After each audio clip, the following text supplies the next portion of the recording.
Hello student, ये topic दूसरे अध्याय का है जिसका नाम है पुमंग। पुमंग को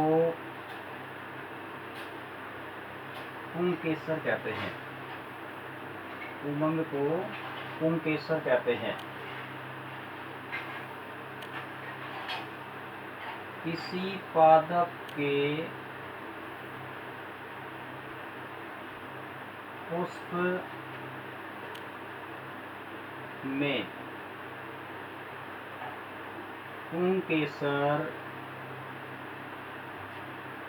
नर जनन अंग होता है। नर जनन अंग होता है। ओके स्टूडेंट्स, समझ में आ गया होगा। किसी भी पादप के पुष्प में नर जनन अंग के रूप में पुमंग होता है और पुमंग के एक सदस्य को पुंकेसर कहते हैं। पुंकेसर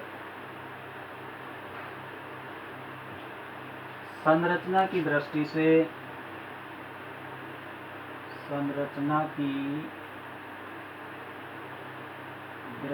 से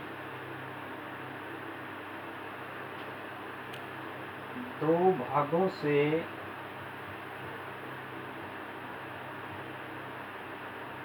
मिलकर बनता है।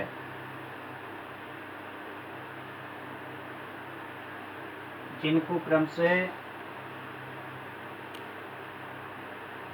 परागकोश,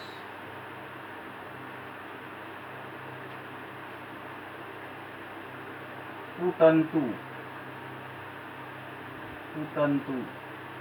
कहते हैं। एक पुंकेसर की जो संरचना होती है वो इस प्रकार से होती है।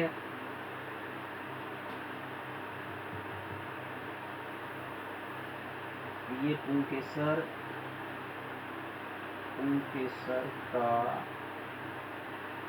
परागकोश और ये पुतंतु, और जिसको कहते हैं योजी ऊतक। तो देखिए, ये जो संरचना बनाई है मैंने, इस संरचना से आपको स्पष्ट दिखाई दे रहा है, समझ में आ रहा है कि ये दो भागों से मिलकर बना हुआ होता है। इसके अग्रतम भाग को ये जो शंकुआकार या दीर्घवृत्ताकार जो संरचना होती है इसको कहते हैं परागकोश। किसी भी पादप में ये जो परागकोश होता है ये पालियों में बटा हुआ होता है। कुछ पादपों में ये द्विपालित होता है तो कुछ पादपों में ये एक पालित होता है। जैसे द्विबीजपत्री, आवर्तबीजी या अधिकांश जो पादप है उनमें परागकोश द्विपालित होता है। जैसे ये जो संरचना है इसमें से दो भाग ऐसे, तो इनको बोलेंगे द्विपालित। लेकिन ये पालियां भी पुनः दो भागों में बट जाती है इस तरीके से।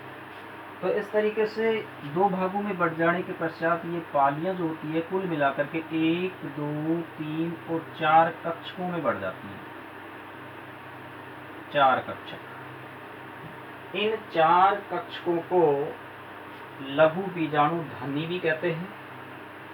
तो इस तरीके से हम कह सकते हैं कि किसी भी पादप में परागकोश जो होता है वो द्विपालित और 4 कक्षीय होता है अधिकांश पादपों में। साथ ही साथ इसके आधार भाग से ये जो संरचना निकलती है पतली लंबी धागेनुमा, इसको पुतंतु कहा जाता है। और ये पुतंतु और ये पाली कक्षक आपस में, पुतंतु के साथ परागकोश और साथ ही साथ में सभी कक्षक और पालियां आपस में जिस ऊतक के द्वारा जुड़ी हुई होती हैं उस ऊतक को हम नाम देते हैं यूजी ऊतक। और साथ ही साथ एक विशेष जो बात है वो ये है कि अधिकांश पादपों में जो परागकोश होते हैं वो द्विपालित और चार कक्षी होते हैं, लेकिन इसका एक अपवाद है। अपवाद मालवेसी कुल। मालवेसी कुल, इस कुल के पादपों में परागकोश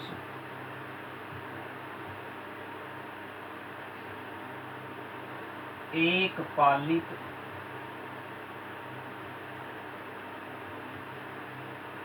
द्विकक्षीय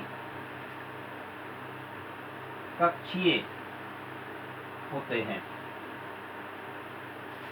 जैसे गुड़हल, भिंडी के पादप। Okay, thanks students.